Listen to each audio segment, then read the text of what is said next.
എന്ത് അത്യാവശ്യ സാധനമാണ് ഈ സമയത്ത് അവൻ എടുക്കാൻ തോന്നിയത്? എനിക്ക് തോന്നിയത് ഒരു പ്ലാനിങ് ആണ്.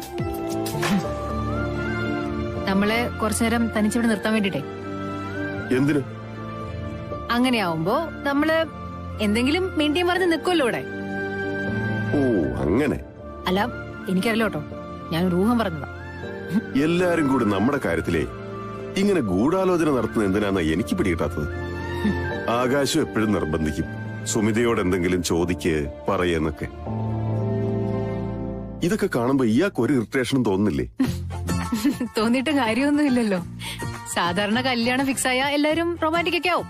നമ്മളങ്ങനെയല്ലല്ലോ. അല്ല, നോർമലി അതാണല്ലോ എല്ലാരും പ്രതീക്ഷിക്കുന്നത്. അതാ പറഞ്ഞത്. അപ്പം നമ്മൾ അബ്നോർമൽ ആണെന്നാണോ ഉദ്ദേശിക്കുന്നത്? മറ്റുള്ളവരുടെ കണ്ണിൽ നമ്മളൊട്ട് നോർമൽ അല്ല.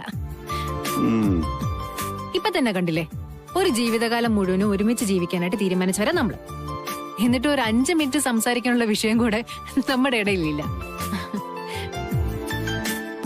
തമ്മിൽ സംസാരിക്കാൻ നമുക്ക് കോമൺ ഇൻട്രസ്റ്റ് ഒന്നുമില്ല. അത് നോർമൽ ആയിട്ടൊരു കാര്യമാണെന്ന് എനിക്ക് തോന്നുന്നില്ല. കണ്ടോ കണ്ടോ, അവര് നല്ല സന്തോഷത്തിലാ. ജീവിതത്തിൽ ആദ്യമായിട്ടാ അവള് മനസ്സറിഞ്ഞ് ചിരിക്കണേന്ന് തോന്നണു. നോക്കമ്മേ, നീ ഒന്ന് മാറി നിക്ക്. എന്നിട്ട് വേണ്ടേ എനിക്ക് നോക്കാൻ? ഷോ, ഒന്ന് ഒതുങ്ങടി, ഞാനും നോക്കട്ടെ. നിക്ക് നിക്ക്, അവരെന്തോ കാര്യം സംസാരിക്കുന്നുണ്ട്.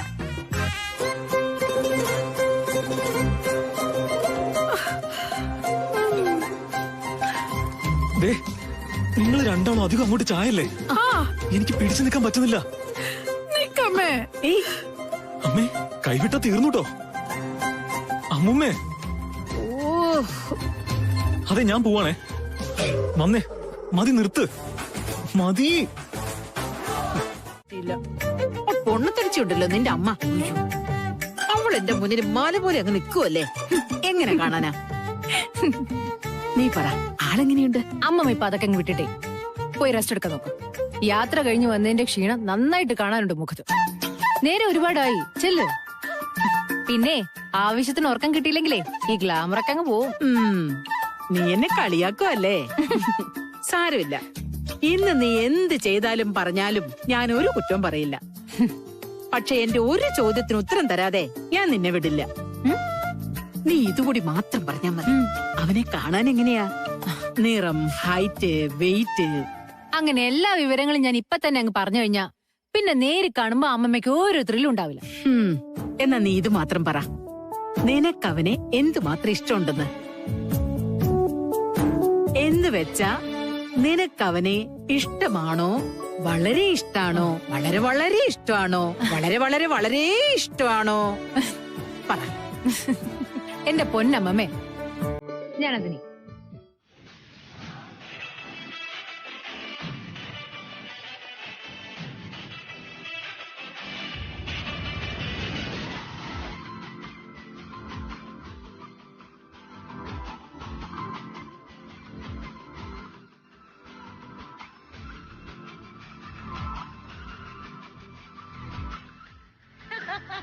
എന്തിനാ അച്ഛമ്മ ഈ ബഹളമല്ല? അറ്റ്ലീസ്റ്റ് ഇത്തിരി ശബ്ദമെങ്കിലും കുറയ്ക്കാൻ പറ. മനുഷ്യരും വട്ടാവുന്നു കേട്ടിട്ട്. കുടുംബത്തിലൊരു ആഘോഷം വരുമ്പോഴേ പാട്ടും കുത്തും ബഹളമൊക്കെ വേണോ? അതാണ് നമ്മള് മലബാറുകാരുടെ രീതി. സന്തോഷമുള്ള നിമിഷങ്ങൾ നമ്മൾ മനസ്സറിഞ്ഞ് കൊണ്ടാടണോ എന്റെ തക്കടോ.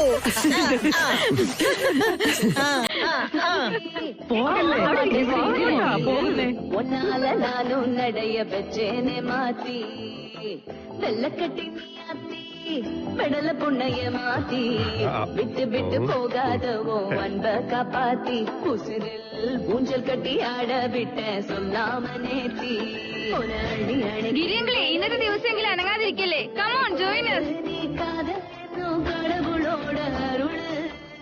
നമ്മുടെ കുടുംബത്തിലെ ഏറ്റവും സന്തോഷമുള്ള കാര്യം നടക്കാൻ പോണത്. ഇന്നാരും മാറി നിൽക്കാൻ പാടില്ല.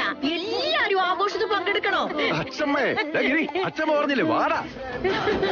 തക്കടു വാ, തടിയൊക്കെ ഒന്ന് ഇളകട്ടെ.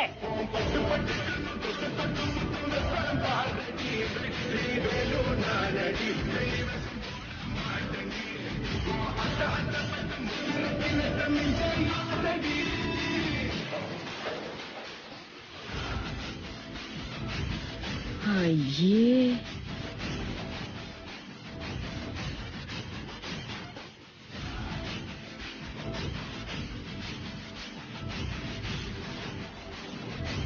നമ്മുടെ VIP ഗസ്റ്റുകളെ മുഴുവൻ നേരെ ഹോട്ടലിലേക്ക് എത്തിക്കാൻ തോന്നിയത് നന്നായി. അതെ അതെ അതെ, അല്ലായിരുന്നെങ്കിൽ അവരെയും കൂടെ ഈ കിളവി കോമാളി കളിപ്പിച്ചേനെ.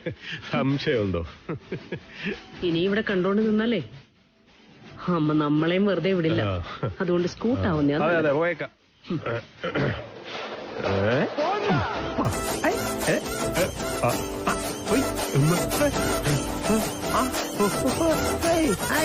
അയ്യടാ അമ്പി, അമ്പി, കാലിനെ ഒരു പോയില്ലേ? നമ്മളെ ക്ഷണിച്ചിട്ട് വന്ന ഗസ്റ്റുകളാ അവിടെ ഹോട്ടലിലുള്ളത്. ഒന്ന് ചെന്ന് അവരുടെ കാര്യങ്ങളെല്ലാം ഓക്കെ അല്ലെന്ന് അന്വേഷിക്കാൻ ഇനി ഞാൻ പ്രത്യേകം പറയണം. പിന്നെ ഞാനല്ലേ ഇവിടെ, ഞാൻ പോയി പറയാം. ബിജു വണ്ടി എടുക്കടാ.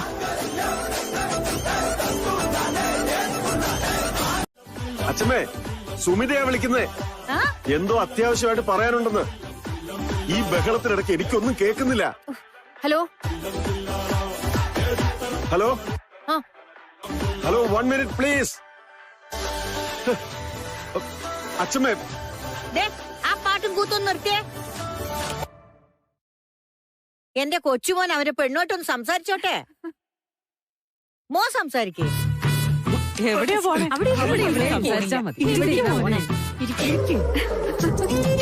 അതെ, തൽക്കാലം രഹസ്യമൊന്നും വേണ്ട. അവളോട് എന്തെങ്കിലും പറയണമെങ്കിലേ നമ്മളൊക്കെ കേൾക്കുന്ന പോലെ പറഞ്ഞാൽ മതി.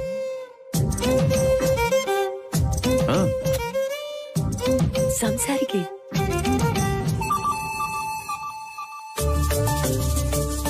എന്താ ഇപ്പോ സംസാരിക്കാൻ പറ്റാത്ത സിറ്റുവേഷൻ ആണോ? Did I call it wrong time?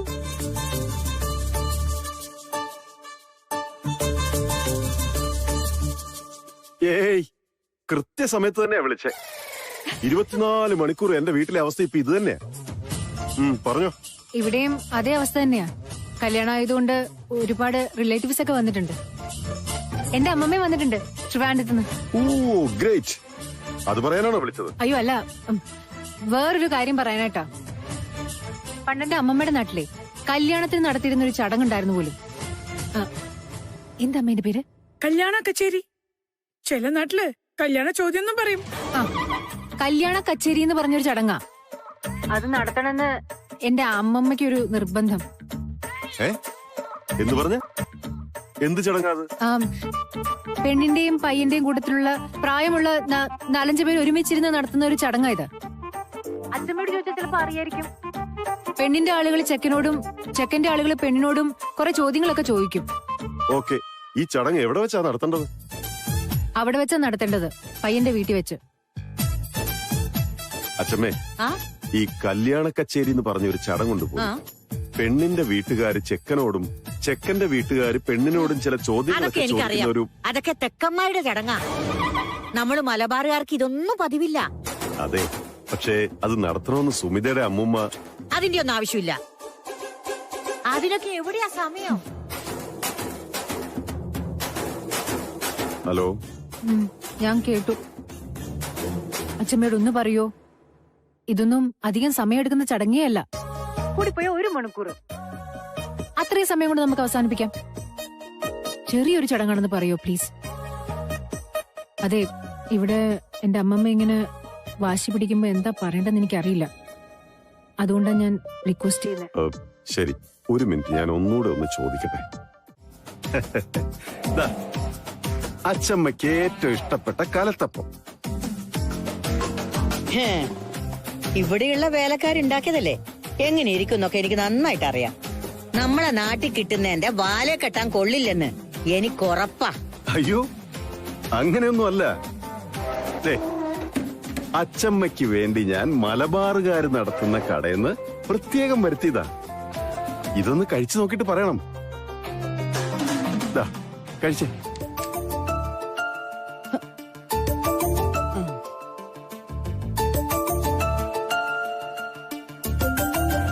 മരിച്ചുപോയ നിന്റെ മുത്തച്ഛന് ഏറ്റവും ഇഷ്ടപ്പെട്ട പലഹാരമായിരുന്നു ഇത്. അറിയാം. മുത്തച്ഛനെ കുറിച്ചുള്ള ഓർമ്മകളൊക്കെ ഇപ്പോഴും എന്റെ ഉള്ളിൽ മങ്ങാതെ മായാതെ ഉണ്ട്. ശ്രീലത മാമിയുടെ കല്യാണത്തിന് തലേന്ന് നടന്ന സംഭവം ഞാൻ ഇന്നലെയും കൂടെ ഓർത്തതേ ഉള്ളൂ. മുത്തച്ഛന്റെ ഏറ്റവും വലിയ സമ്പാദ്യമായിരുന്നു ട്രാക്ടർ. കല്യാണത്തിന്റെ തലേന്ന് അത് വിൽക്കേണ്ടിയും വന്നു. അത് കഴിഞ്ഞ് ആകെ തകർന്നടിഞ്ഞതുപോലെ മുത്തച്ഛൻ അവിടെ വന്ന ആ വരവ് ഞാൻ ഒരിക്കലും മറക്കില്ല. ഞാൻ ഭയത്തോടെ മാത്രം കണ്ടിരുന്ന എന്റെ മുത്തച്ഛൻ കൊച്ചു കുട്ടികളെ പോലെ പൊട്ടിക്കരയുന്നത് അന്ന് ആദ്യമായിട്ടാണ് ഞാൻ കാണുന്നത്.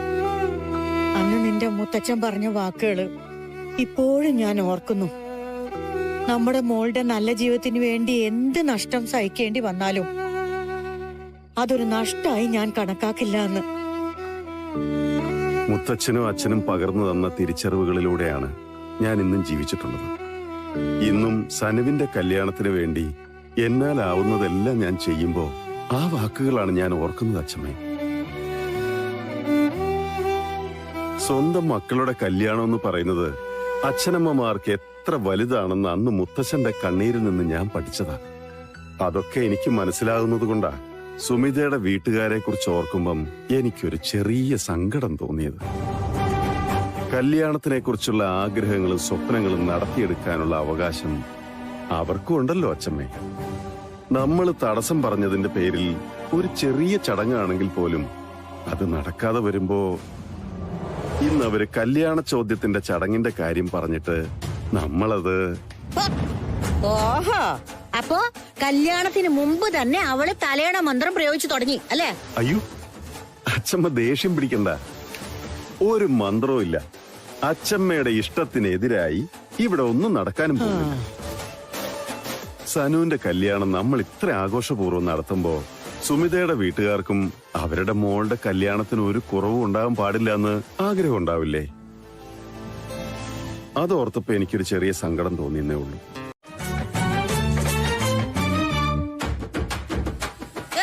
ഇതൊക്കെ കഴുകിയിട്ട് എത്ര നൂറ്റാണ്ടായോ എന്തോ. ഈ ജോലി കള്ളന്മാരെ കൊണ്ട് ശരിക്കൊന്ന് പണിയെടുപ്പിക്കാൻ ഒരു മനുഷ്യരും ഇല്ല ഇവിടെ. എടി അനുരാധേ, എടി അനുരാധേ. അമ്മ വിളിച്ചോ? വിളിച്ചു. ഇങ്ങനെ കെട്ടിലമ്മ ചവന്ന് നിൽക്കാതെ നിനക്ക് ഈ കാര്യങ്ങളൊക്കെ ഒന്ന് നോക്കിക്കൂടെ? നോക്കുന്നുണ്ടല്ലോ അമ്മേ. എന്നിട്ടാണോ നിന്നെ ഈ പരിസരത്ത് പോലും കാണാത്തെ? ഞാൻ ഇപ്പൊ ഇവിടെ അങ്ങോട്ട് മാറിയുള്ളൂ. തൊട്ടപ്പുറത്ത് തന്നെ ഉണ്ടായിരുന്നു. അയ്യോടാ, നിന്റെ ആ ഒന്നിനും കൊള്ളാത്ത ഒരു ആങ്ങളെടുത്തിട്ടുണ്ടല്ലോ. എവിടെ അവൻ? അംബരീഷ് ഹോട്ടലിൽ പോയിരിക്കുക. ഇന്നെത്തുന്ന ഗസ്റ്റുകളുടെ കുറച്ച് അക്കോമഡേഷൻ ശരിയാക്കാൻ വേണ്ടിട്ട്. എന്തോന്നേ? അല്ല, അതിഥികളുടെ താമസ സൗകര്യം. കൊള്ളാം. അവനെയാണോ ആ ജോലി ഏൽപ്പിച്ചിരിക്കുന്നത്? വരുന്ന അതിഥികളെ അവൻ വെറുപ്പിച്ച് ഇപ്പൊ തന്നെ പറഞ്ഞു വിട്ടിട്ടുണ്ടാവും. ആ, നീ എത്തിയോ? ഇവനിതെവിടെ പോയതാ? ഇന്നലത്തെ ദിവസം ഇവൻ ഈ പരിസരത്തൊന്നും കണ്ടില്ലല്ലോ. ബാംഗ്ലൂർ ഒരു ഒഫീഷ്യൽ കോൺഫറൻസ് ഉണ്ടായിരുന്നു അച്ഛമ്മേ, അതിന് പോയതാ. എന്നെ അച്ഛമ്മ ഇവിടുന്ന് എങ്ങോട്ടും തിരിയാൻ വിടുന്നില്ലല്ലോ. അതുകൊണ്ടാണ് ഞാൻ ഇവനെ തന്നെ പറഞ്ഞു വിട്ടത്.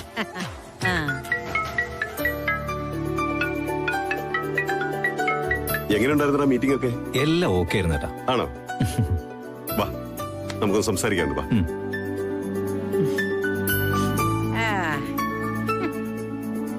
അതെ. ആണോ?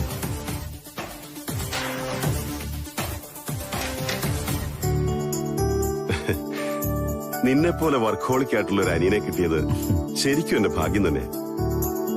നീ ഇങ്ങനെ ഓടി നടന്ന് വർക്ക് ചെയ്യുന്നത് കാണുമ്പോ എനിക്ക് പോലും നിന്നോട് അസൂയ തോന്നാറുണ്ട്. ജോലിയിലെ ആത്മാർത്ഥത ഞാൻ ഏട്ടനെ കണ്ടല്ലേ പഠിച്ചത്. You are my role model. I am proud of you. ഉറപ്പ് തന്നെയല്ലേ?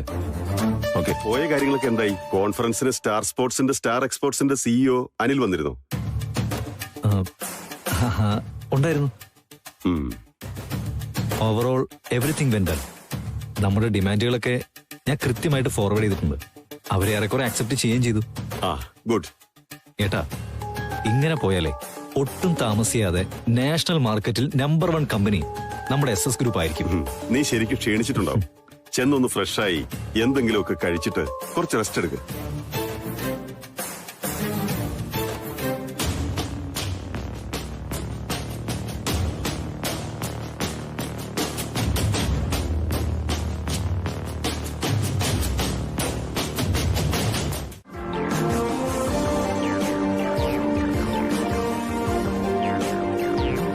ആകാശേ, എന്താവും പറഞ്ഞത്? വെറുതെ മീറ്റിംഗിന്റെ കാര്യങ്ങളൊക്കെ ചോദിച്ചറിയായിരുന്നു. എടാ, നിതീഷിനെ കുറിച്ച് ഓർക്കുമ്പോഴേ എനിക്ക് വലിയ അഭിമാനമുണ്ട് ആകാശേ. ഭാവിയില് SS ഗ്രൂപ്പിനെ ഇതിനേക്കാളും ഉയരങ്ങളിൽ എത്തിക്കാൻ കഴിവുള്ളവനാവൻ.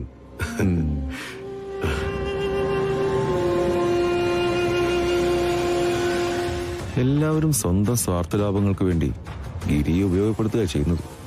നിന്നോടോ നീ കെട്ടിപ്പടുത്ത ഈ കമ്പനിയോടോ തരുമ്പ് പോലും ആത്മാർത്ഥത തൊട്ട് തീണ്ടിയിട്ടില്ലാത്തവനാണ് നിതീഷ്. ഇവരുടെയൊക്കെ പൊള്ളത്തരങ്ങളും കള്ളത്തരങ്ങളും നിനക്കെന്താ ഗിരി മനസ്സിലാവാത്തെ? യഥാർത്ഥ സ്നേഹം ഇന്നു വരെ നിന്റെ വീട്ടുകാരിൽ നിന്ന് നിനക്ക് കിട്ടിയിട്ടില്ല. സുമിത നിന്റെ ജീവിതത്തിലേക്ക് വന്ന് നിന്നെ ആത്മാർത്ഥമായി സ്നേഹിക്കാൻ തുടങ്ങുമ്പോഴെങ്കിലും ബന്ധുക്കളെയും ശത്രുക്കളെയും തമ്മിൽ തിരിച്ചറിയാൻ നിനക്ക് കഴിയണം ഗിരി.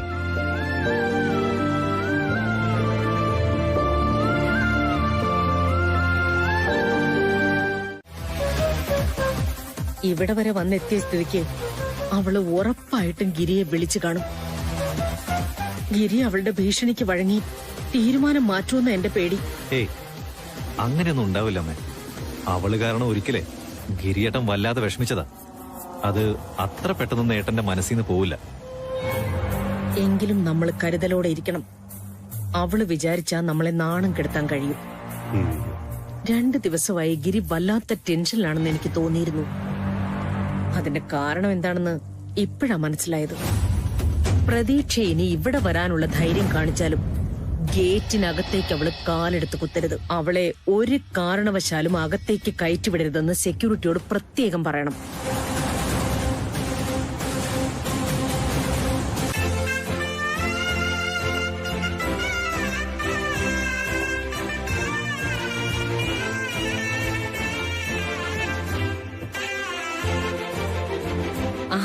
നമസ്കാരം.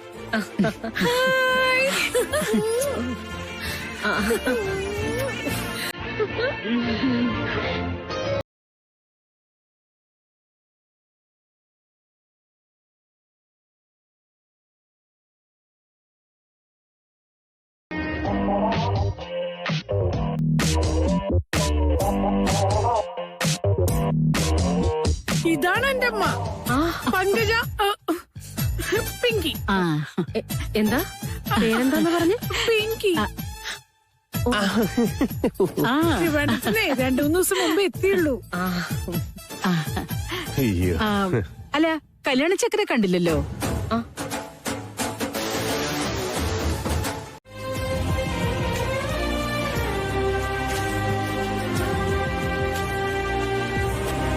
ഇത് ഞങ്ങളുടെ നാട്ടിലെ ചടങ്ങായ സ്ഥിതിക്ക് ഞങ്ങൾ തന്നെ തുടങ്ങാം. അക്ഷയ്, തുടങ്ങിക്കോ. ആദ്യത്തെ ചോദ്യം നീ തന്നെ ചോദിച്ചാ മതി. എന്നാ പിന്നെ ചോദ്യങ്ങൾ ഞാൻ തന്നെ ചോദിച്ചോളാം. മിസ്റ്റർ ഗിരിധർ നമ്പ്യാർ, ആദ്യം നിങ്ങൾ നിങ്ങളെ കുറിച്ച് പറയൂ. നിങ്ങൾ ആരാണ്, എന്ത് ചെയ്യുന്നു? ഇതെന്ത് ചോദ്യമാ? ഞാൻ ആരാണെന്ന് ഇവിടെ എല്ലാവർക്കും അറിയുന്നല്ലേ. അതൊക്കെ ശരിയാണ്. എങ്കിലും നിങ്ങൾ ഒരിക്കൽ കൂടി നിങ്ങളെ സ്വയം പരിചയപ്പെടുത്തുന്നതിൽ തെറ്റൊന്നുമില്ല. ഞാൻ ഐ എം എ ബിസിനസ്മാൻ. എനിക്ക് സ്വന്തമായി നിരവധി കമ്പനികളുണ്ട്. Fashion, textiles, import, export, construction, hotel, അങ്ങനെ എല്ലാം ഡീൽ ചെയ്യുന്നുണ്ട്. ശരി. നിങ്ങളെ പോലെ ഒരു ബിസിനസ്മാന് വളരെ എളുപ്പത്തിൽ ഉത്തരം പറയാൻ പറ്റുന്ന ഒരു ചോദ്യം ചോദിക്കാം. ഒരു ക്ലാസ്സിൽ 32 കുട്ടികളുണ്ട്. ഒരു പെട്ടിയിൽ 32 ആപ്പിളുകളുണ്ട്. ഓരോ കുട്ടിക്കും ഓരോ ആപ്പിൾ വീതം കൊടുക്കണം. അതിനെന്താ പ്രശ്നം? 32 കുട്ടികളുണ്ടെങ്കിൽ 32 ആപ്പിളും ഉണ്ടല്ലോ. അതത്ര എളുപ്പമല്ല ഗിരിധർ. കാരണം ഒരു ആപ്പിൾ പെട്ടിയിൽ ബാക്കി കാണുകയും വേണം.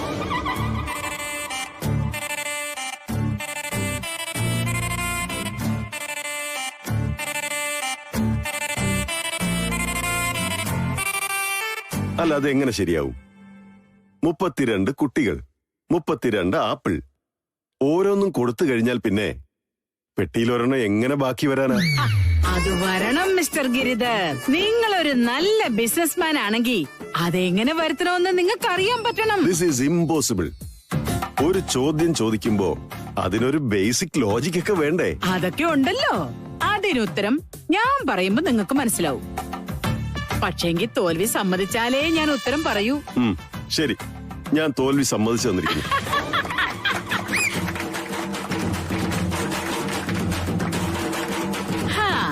ഏറ്റവും അവസാനത്തെ കുട്ടിക്ക് 32ാമത്തെ ആപ്പിള് പെട്ടിയോടെ അങ്ങ് കൊടുത്തേക്കണം. തീർന്നില്ലേ പ്രശ്നം? എങ്ങനെയുണ്ട്? അടുത്തത് ഞാൻ ചോദിക്കാൻ പോണത് നിങ്ങൾ തീർച്ചയായും അറിഞ്ഞിരിക്കേണ്ട മറ്റൊരു കാര്യമാണ്. ഒരു കല്യാണം എന്ന് പറയുന്നതേ രണ്ടു കുടുംബങ്ങളും തമ്മിൽ നടക്കുന്ന ഉടമ്പടിയാ. അവിടെ രണ്ടു കൂട്ടർക്കും തുല്യ സ്വാതന്ത്ര്യം ഉണ്ടാവണം. വീട്ടിൽ വന്നിട്ടാണോ ഇങ്ങനെ ഷോ കാണിക്കണേ? തുല്യോ? ആ വാക്ക് ഏതർത്ഥത്തിലാ നിങ്ങൾക്ക് ഇവിടെ അവകാശപ്പെട്ടത്? ഞങ്ങളെ കിഴക്കേപ്പാട്ട് നമ്പ്യാമാരാ. അച്ഛമ്മ ഒന്ന് നിർത്തുന്നുണ്ടോ? Please stop this nonsense. അന്തസ്സിന്റെയും ആഭിജാത്യത്തിന്റെ മുമ്പിൽ ഞങ്ങളുടെ കുടുംബം കിഴക്കേപ്പാട്ടുകാർ ഒരുപടി മുന്നിൽ തന്നെയാ. കാര്യങ്ങൾ തീരുമാനിക്കാനുള്ള സ്വാതന്ത്ര്യം ഞങ്ങളെ ഒരു കാലത്തും ആർക്കും വിട്ടുകൊടുത്തിട്ടില്ല. ഞങ്ങളുടെ കുട്ടിയുടെ കാര്യത്തിൽ തീരുമാനം എടുക്കാനുള്ള സ്വാതന്ത്ര്യം ഞങ്ങളും ആർക്കും വിട്ടുകൊടുത്തിട്ടില്ല. ദൈവത്തെ ഓർത്ത് ഒന്ന് നിർത്താവോ പ്ലീസ്? ആരും ആർക്കും ഒന്നും വിട്ടുകൊടുക്കണ്ട. പക്ഷെ ഞാനൊന്ന് പറഞ്ഞോട്ടെ, ഞാന് എന്റെ ഒരു ചെറിയ അഭിപ്രായമാണ്.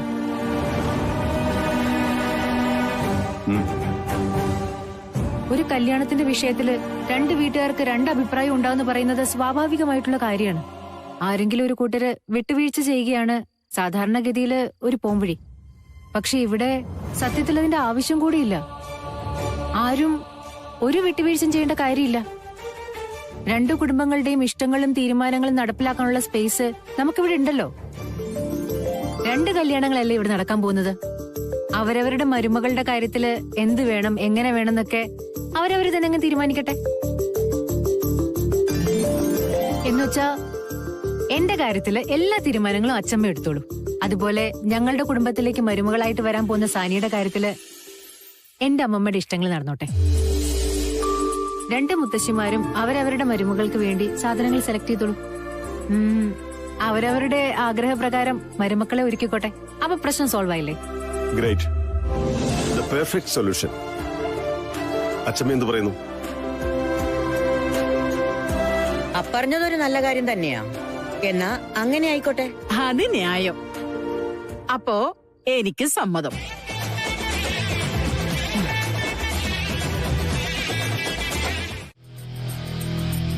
ശരി, ഞാൻ ഒന്ന് ചോദിച്ചിട്ട് വരാം. നിങ്ങളോട് വെയിറ്റ് ചെയ്യും.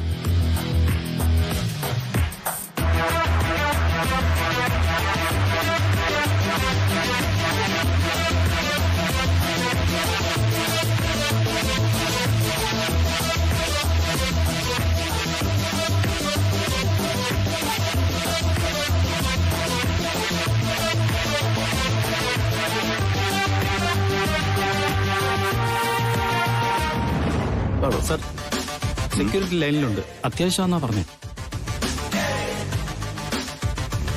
ഹലോ സാറേ, സാറിനെ കാണാൻ ഇവിടെ ഒരു സ്ത്രീ വന്നിപ്പുണ്ട്. സാറിനെ കണ്ടേ പറ്റുമെന്ന് വാശി പിടിക്കുക. ആരാണ്? അതൊന്നും പറഞ്ഞില്ല. അവർക്ക് സാറിനെ അറിയാന്ന് പറഞ്ഞു. എന്തോ അത്യാവശ്യ കാര്യം പറയാനുണ്ടെന്നാ പറഞ്ഞേ. എന്താ അവരുടെ പേര്? അതൊന്നും പറഞ്ഞില്ല സാറേ. എടോ, പിന്നെ എന്താണോ തന്റെ പണി? ശരി, അവർക്ക് ഫോണൊന്ന് കൊടുക്കൂ. ഒന്നിങ്ങി വന്നേ.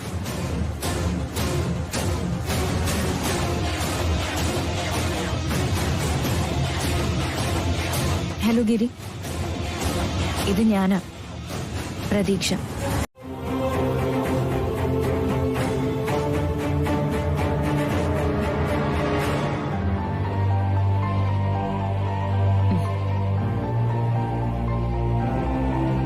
നേരത്തെ ഞാൻ പറഞ്ഞത് തെറ്റായിപ്പോയോ? അതൊരു അരുതാത്ത പ്രവൃത്തിയായെന്ന് ആർക്കെങ്കിലും തോന്നിയോ? അതെന്താ അങ്ങനെ ചോദിച്ചേ? അല്ല, ഇങ്ങനെ ടെൻഷൻ അടിക്കുന്നതുകൊണ്ട് ചോദിച്ചതാ. അതിന്റെ കാരണം ഞാനാണെങ്കിൽ ഐ എം വെരി സോറി. അപ്പോഴത്തെ ആ സാഹചര്യം എങ്ങനെയെങ്കിലും ഒന്ന് അഡ്രസ് ചെയ്തില്ലെങ്കിലേ അത് ചിലപ്പോ വലിയ പ്രശ്നങ്ങളിലേക്ക് പോവും. അത് പേടിച്ചിട്ടാ ഞാൻ. ഏയ് സുമിത, നോ, ഇയാളുടെ ഭാഗത്തുനിന്ന് ഒരു തെറ്റും ഉണ്ടായിട്ടില്ല. ആ സാഹചര്യം സുമിത വളരെ പെർഫെക്റ്റ് ആയിട്ടാണ് ഡീൽ ചെയ്തത്. പിന്നെന്താ ഇത്ര വലിയ ടെൻഷൻ? ഏയ് നത്തിങ്. ഓഫീസിലെ ചില കാര്യങ്ങൾ.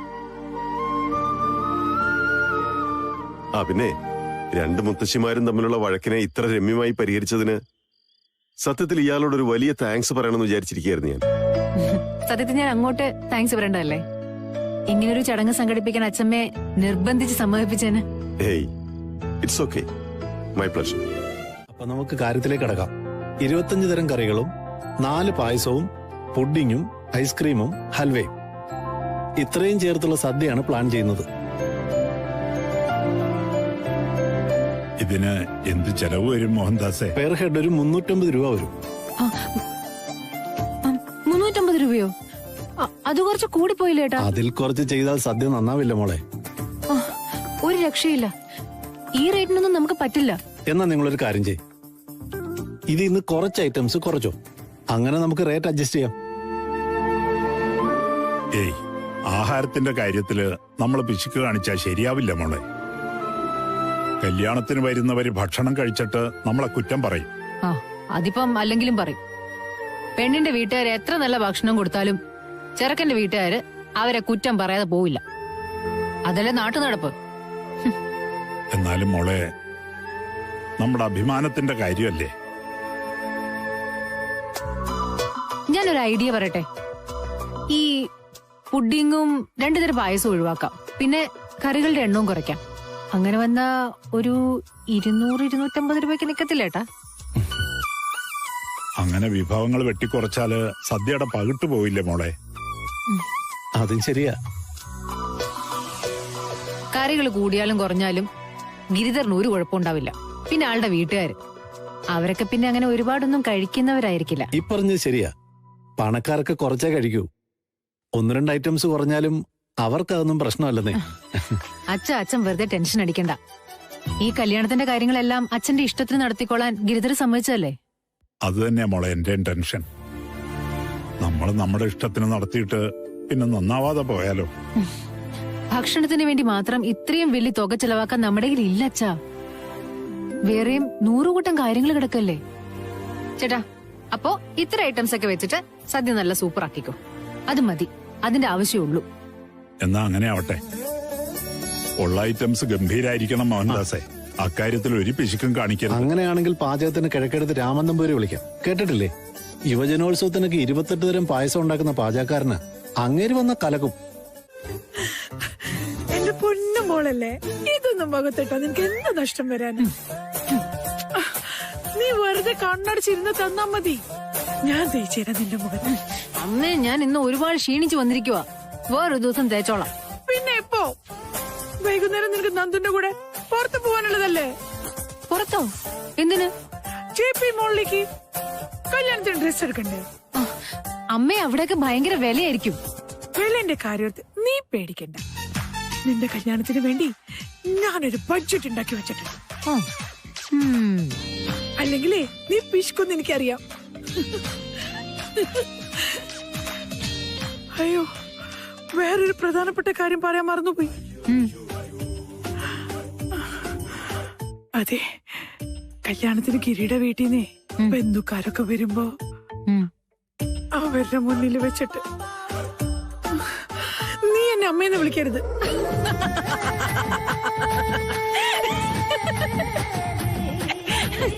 ഈ അമ്മയുടെ ഒരു കാര്യം.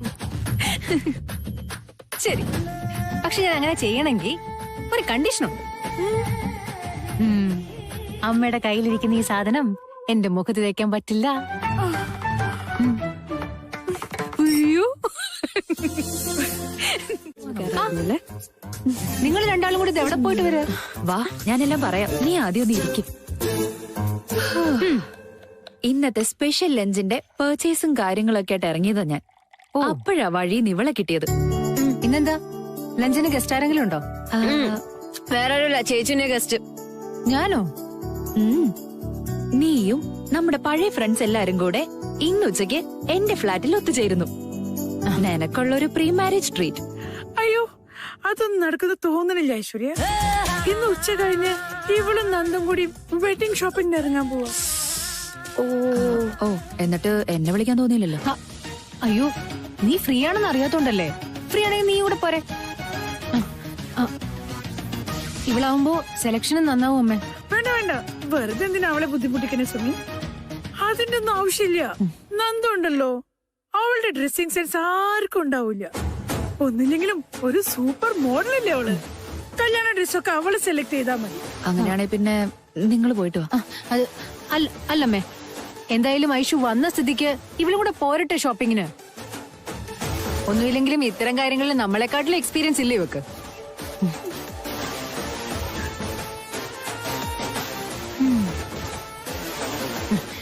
അതൊക്കെ പോട്ടെ, ഈ ലഞ്ചിന്റെയും ട്രീറ്റിന്റെ ഒക്കെ ആവശ്യം എന്തായിരുന്നു? ആവശ്യമുണ്ടല്ലോ. എന്തൊക്കെ പറഞ്ഞാലും ഓൾറെഡി കല്യാണം കഴിഞ്ഞ് നിന്റെ സുഹൃത്തുക്കളിൽ നിന്നും ചില നിർദ്ദേശങ്ങളും ഉപദേശങ്ങളും ഒക്കെ സ്വീകരിക്കുന്നത് നല്ല ഏർപ്പാടല്ലേടി.